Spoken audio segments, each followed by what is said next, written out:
Good evening, everybody, and welcome to our TV. Good evening, Ben. How you doing, mate? I'm all right.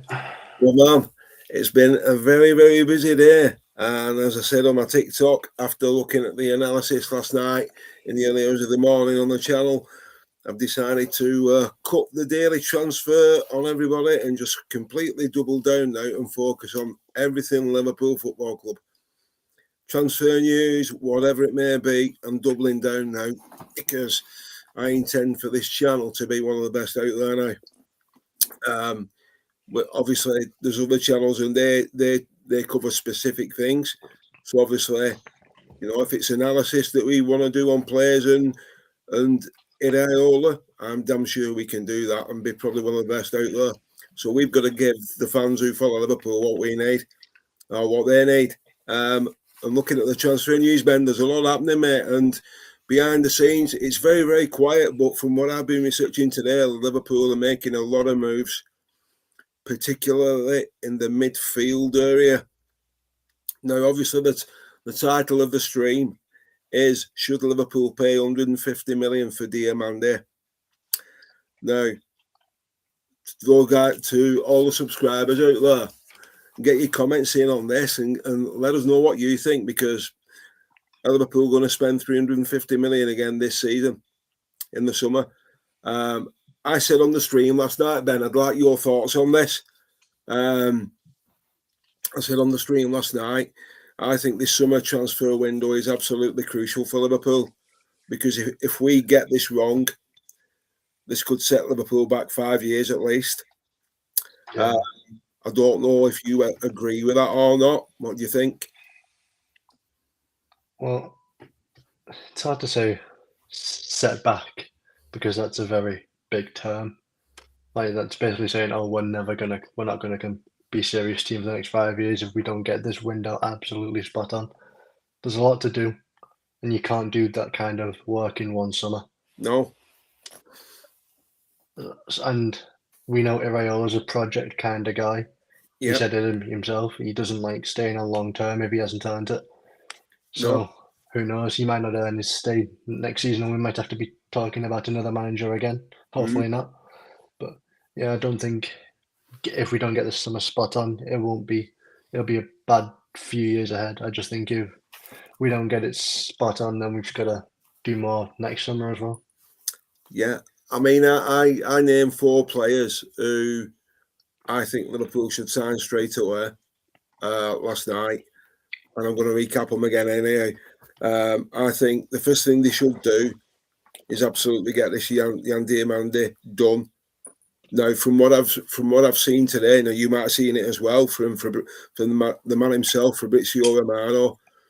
He's saying that Liverpool are absolutely pushing for this, and they are prepared to offer more than what PSG are prepared to pay, not only in terms of the transfer fee, but also in contract and salary. So I think Liverpool want to get this done, because if you'd have seen him the other night, he was simply outstanding, and he's only 19. But I think he's what we need. And Bradley Barcola as well, apparently. He wants away from PSG. They don't want to let him go, but he's not happy with the game time he's getting. So anyway, let's get into the Liverpool transfer news. And obviously, I've just spoke about the main 2 guys there, Yan Diomande and Bradley Barcola. Now they're the 2 I think we should get done straight away. No messing about. I've got a question for you as well, Ben, because it's on the shorts on the channel regarding the centre back who we have, but I'll come back to that in a bit. Anyway, Liverpool are pushing for midfield, and a lot of work's being done behind the scenes. Now, Inter Milan are pushing really hard for Curtis Jones. Now, apparently they've offered 20 million euros for him. Liverpool want around 30. But if Inter Milan offer 25, would you accept it? Yeah, I would.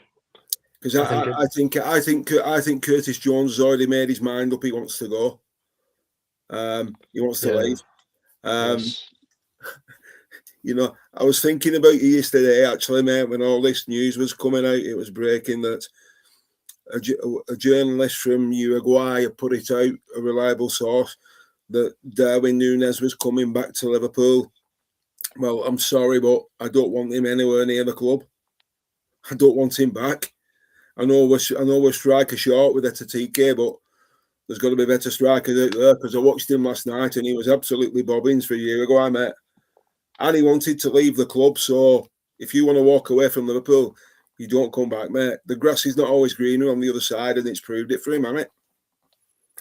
I think it's a harsh phrase to say that he wanted to leave the club when the majority of the fans wanted him gone as well. So he did kind of do what we wanted. But at the end of the day, you talk about there's got to be better options. But when you talk about like how much that has to be done this summer, Yeah. If bringing Núñez back on a 2-year contract is an option, would you really be that far against it when you know you've got to spend like at least 200-300 million on other positions? They're knowing that Ekitike is not going to be back playing or starting 490s until April next season, potentially not this coming season, but the season after potentially. Yeah. It's not a bad option, but it shouldn't be considered unless in case break glass in case of emergency. Exactly. I mean, I've seen the Liverpool fans' reaction on social media, and a lot of them want him back, but he couldn't hit a barn door with a fiver stuck in his ear. You know, he was awful.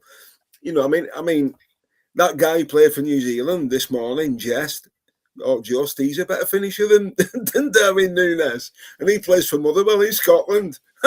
You know, I mean, but getting back to Liverpool, Curtis Jones and Alexis McAllister, I think he's another one that will be going as well.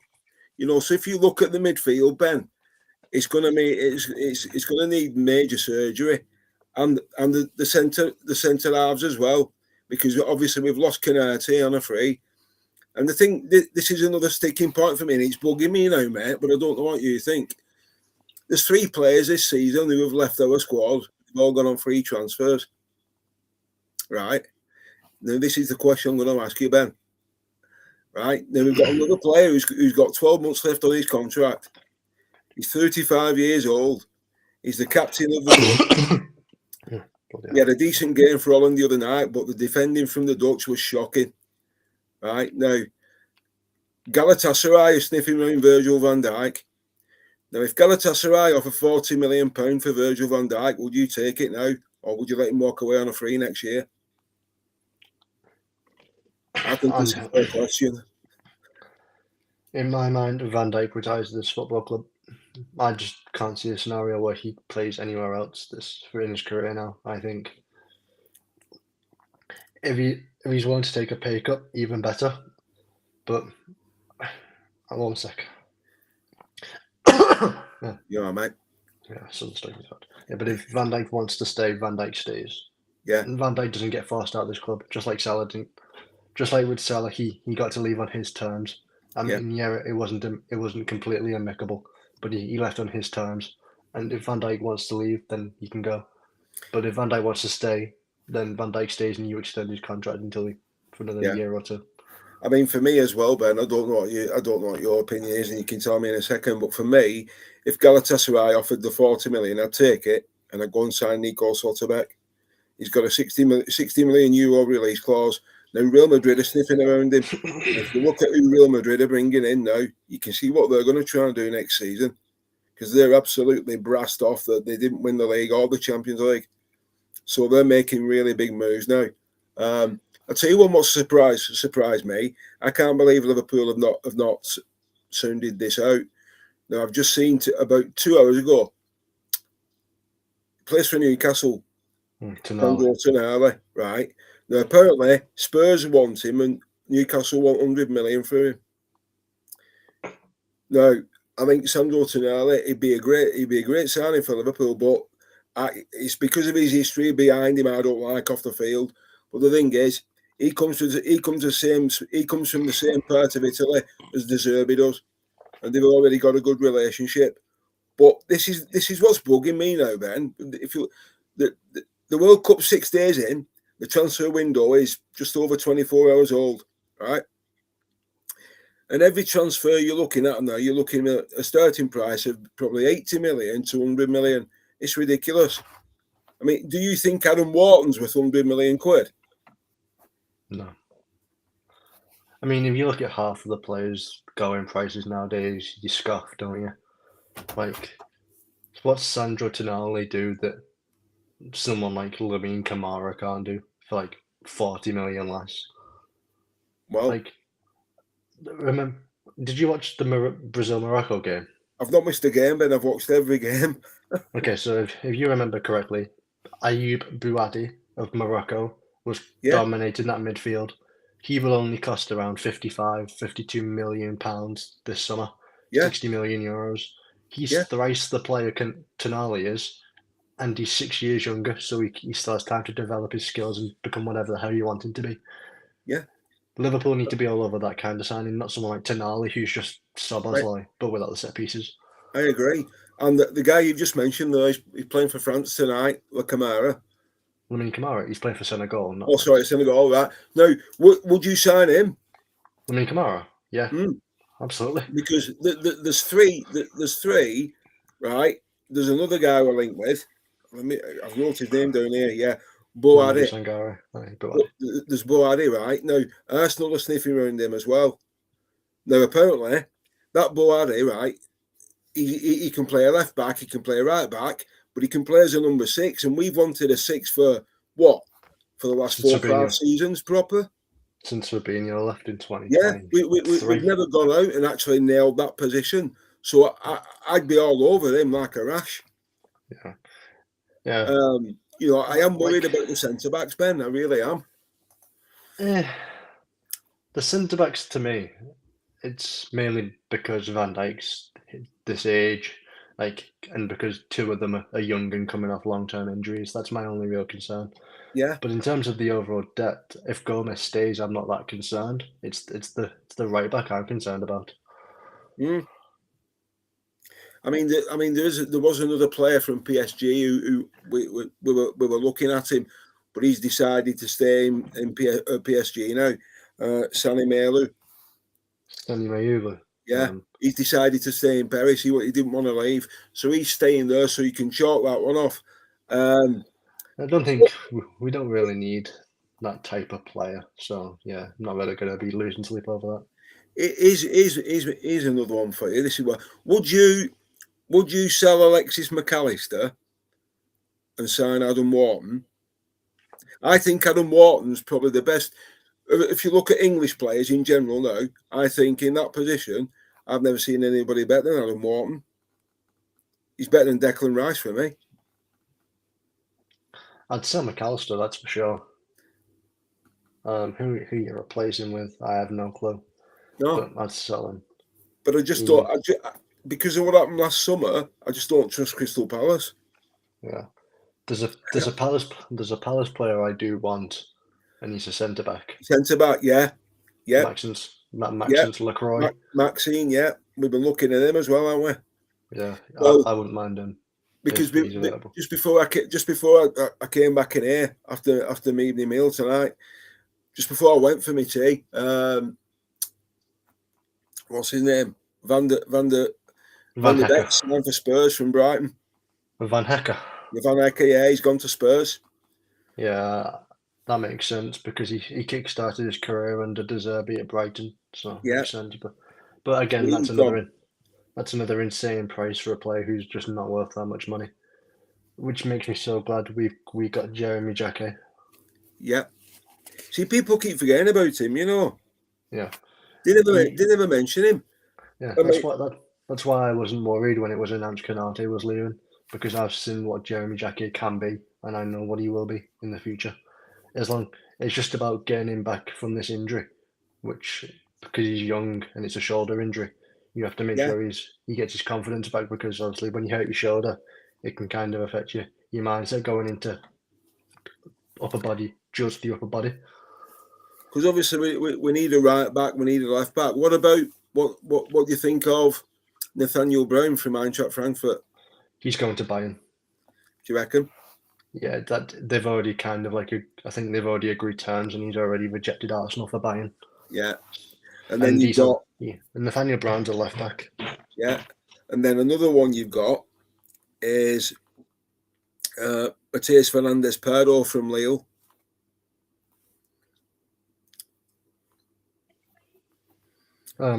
He's a winger or striker. These are the players Liverpool are linked with. You've got Antonio Nusa as well from Red Bull Leipzig. No. That's another one. And Yeah, then, obviously,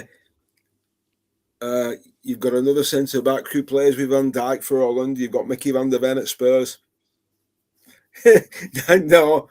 And then another Dutchman who we were linked with, but I don't think Liverpool make a move for him. Somerville from West Ham. I saw this morning he might be going to United. So. Yeah, apparently they've just got another 108 million. They've got another loan. I tell you what, I mean the players are sniffing around and the amount of debt they're in. It honestly it does my head in. But I think we should go for Slotterbeck, definitely 100%. Get him in, but get Diomande in and Barcola in first. Then get. Yeah, the thing is, it's easy to say get Barcola in, but it's already been confirmed that nothing's going to happen regarding Barcola until after the World Cup. No, well, I read something this afternoon on Diomande that Red Bull Leipzig are pushing for him to stay for another year before they let him leave. Now, if Liverpool get the deal done and they agree to him to stay at Red Bull for this season, fair enough, as long as he becomes a Liverpool player. I can handle that. But the problem is, you still need somebody for that number 11 shirt. Even if Diomande comes in, he's not getting the number 11 shirt. I don't think anyone gets it this season, unless we sign Barcola. But the thing is, we're not going to spend 100 million on a player and let him stay at Leipzig for a year when we need him now. If we're going to pay the big bucks for him, he comes to Liverpool whether Leipzig want him to or not. What do you make of all these rumours what are circulating about Moore possibly coming back? It's fake. I can't see it, mate. No, I don't read into it. It's fake. It's obviously fake. I just can't see it. Why would you give him a send-off like that? And then he decided that he wasn't going to take the last 12 months of his money on his contract. He forfeited that, give that back to the club. Right, yeah. So I just can't see it, mate. No way at all. It's not feasible. I'm just going to go back on that. You said send off like that, but what send off? It was a very tame send off for someone of Salah's status. I was glad to see the back of last year, Ben. I really were, mate. Yes. Yeah. I'm looking forward to pre-season. Yeah. Anyone who says they know something about Salah's future is just a straight up liar. Nobody knows. Salah won't make any official decisions until Egypt are at the World Cup. Yeah, nobody knows where he's going. Only him and his agent, and they're not going to drop anything until after World Cup or when Egypt go out. As soon as Egypt go out, then he will.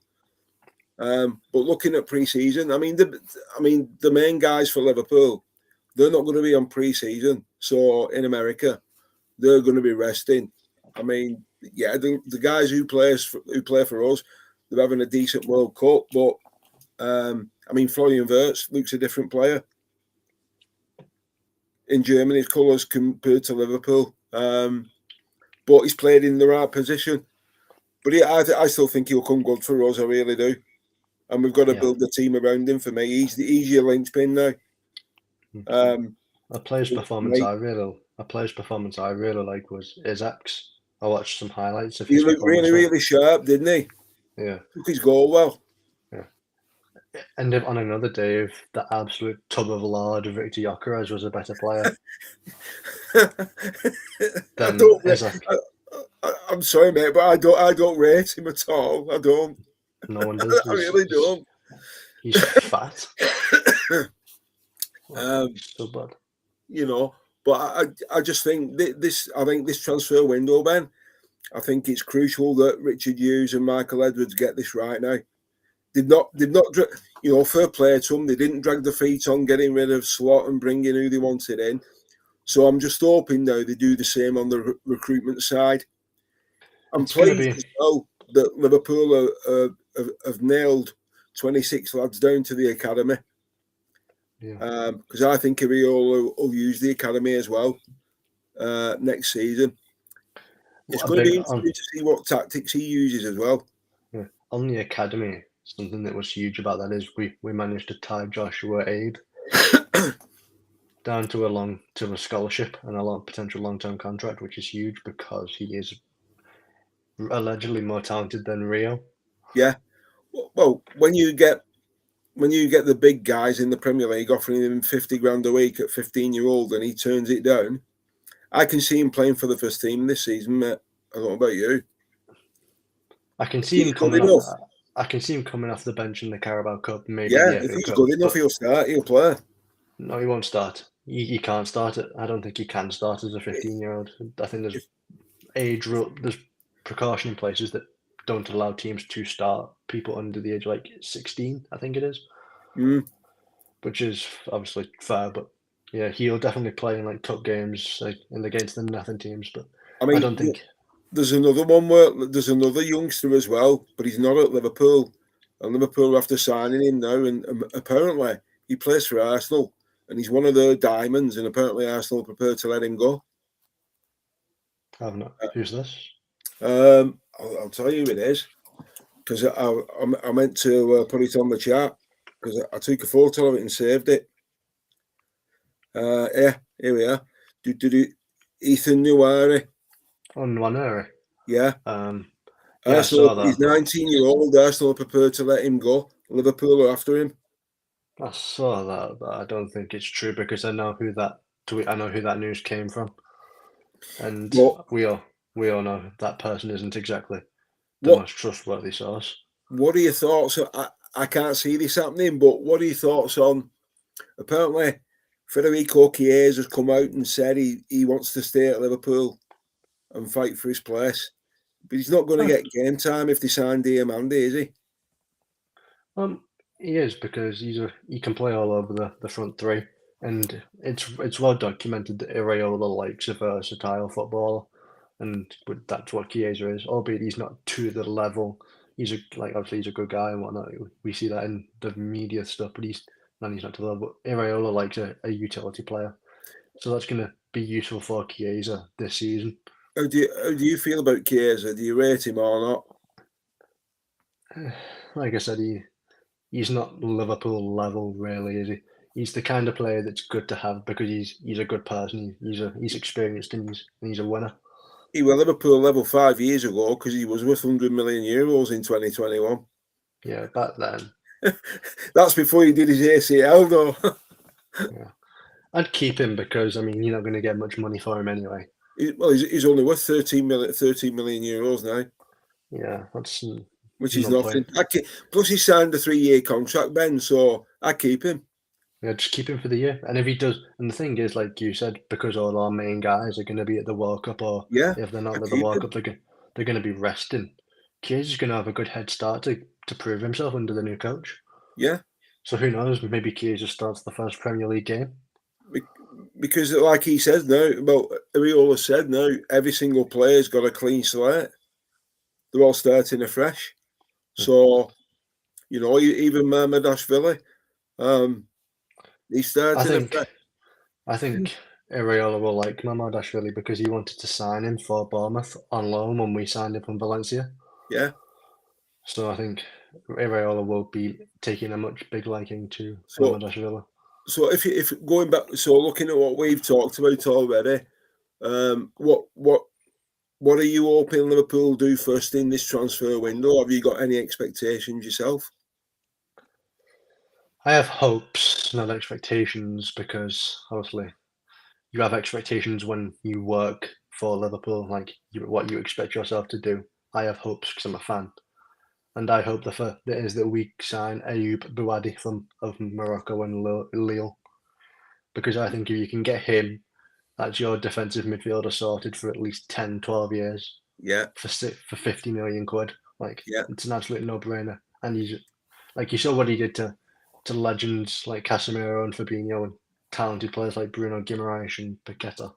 Yeah, Get him in, and then I think get Lamine Camara in as well, because yeah, I reckon them two alone will transform our midfield physically and on the ball.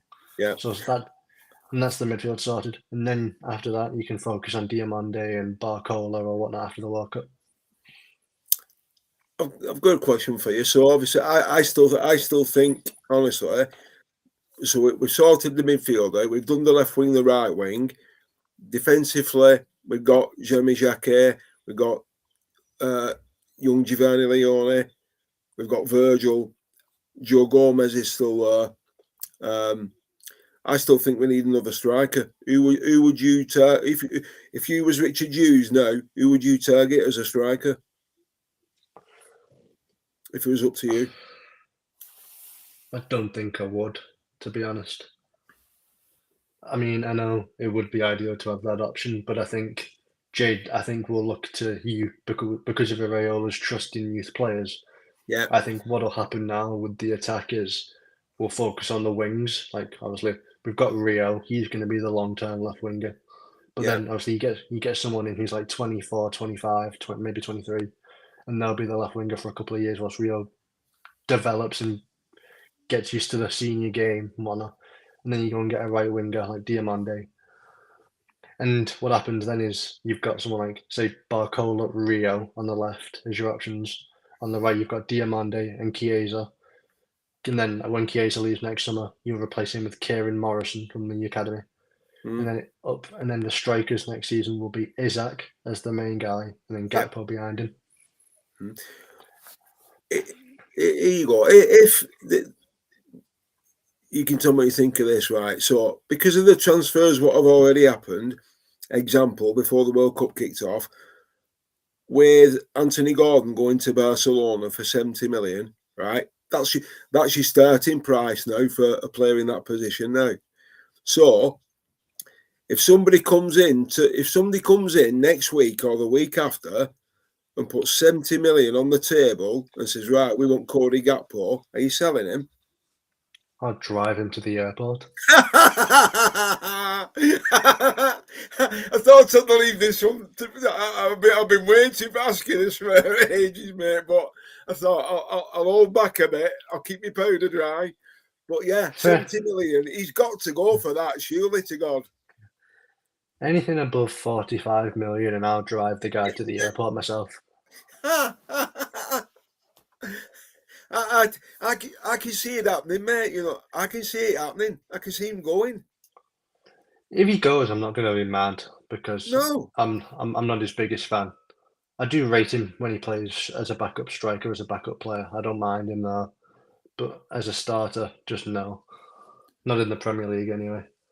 I mean, I'm more annoyed how Canate has strung the fans along for 2 years. I'm not that bothered. I would have been more annoyed You on know, Canate. I would have been more annoyed with Canate if we didn't get Jacquet. But now that we've got Jacquet, I think Jacquet is a better player, to be honest.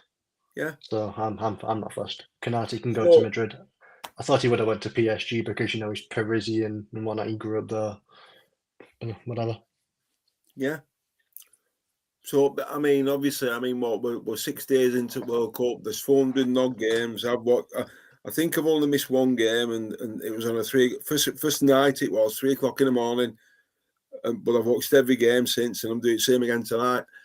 But I think with Liverpool, I just think I'm excited for the new season because nobody knows what Areola's going to do and how Liverpool are going to shape up. But if he gets the players in that he wants, Ben, I think Liverpool are going to be frightening. Yeah. Certainly, I think we're going to be harder to beat than what we were last season. You'd sure like to hope so, because it shouldn't be that much of a challenge. Because all you have to do is establish a better structure when we don't have the ball. Like, I mean, we've been talking on YouTube streams since November last year now, Yeah, and ever since then, I've been bringing up the same two words: defensive structure. yeah. And out of possession play. Like it's all useless. And that's one of his main strengths because as soon as soon as we lose possession, everything's the pressing. But when they've got the ball, the first thing the goalkeeper's looking at, or the centre back who's got the ball when they were at Bournemouth, is right. How can we score here? Straight away, they're looking for the attack. So I think there's a lot more positives than negatives. I think we have a lot more to be happy about than the end of last season. But the transfer window is going to be really interesting now. And like I said a couple of nights ago, and I've said it on TikTok this afternoon, I'm streaming every night now until the transfer window shuts at 8 o'clock every night, because I'm basically all day. All I'll be doing is researching what Liverpool are doing and who we're linked with, who's going, who's coming. Could be nothing, but I'm just not going to leave anything uncovered. And hopefully, if everything's all right with yourself, hopefully we'll be doing this every night now, Ben, for 30 minutes, half an hour, talking Liverpool transfers and I mean, if you've got any topics you want to talk about over the next 90 days, fire away, mate, bring it up. If there's any player you want to discuss or any particular transfer or what you think Liverpool should be doing, fire away with it. But I've enjoyed this tonight because I wanted to get your thoughts on what we were doing on transfer market. Deck's unavailable because he's not finished his decorating yet. So I'll read. He's took a sabbatical. I hope he's okay. I've not heard from Ant, so I'll have to check up on him. But that's it for this transfer. That's it for this transfer roundup from me and Ben. And we hope you've enjoyed what we're talking about. But whoever you want Liverpool to bring in, or who you think will leave, and how much you think we're going to spend, then let us know tomorrow night at 8 o'clock, and we'll certainly talk about it for you. So from me and Ben for tonight, thanks for watching. Have a wonderful evening, whatever you're doing. Enjoy the France and Senegal game if you're watching it, and it's going to be a long night. Argentina play as well, don't they? Yeah, so Algeria. Yeah, so Mr. Messi and co. So that's it from me and Ben, and we will see you on the next one. You'll never walk alone. Up the Reds.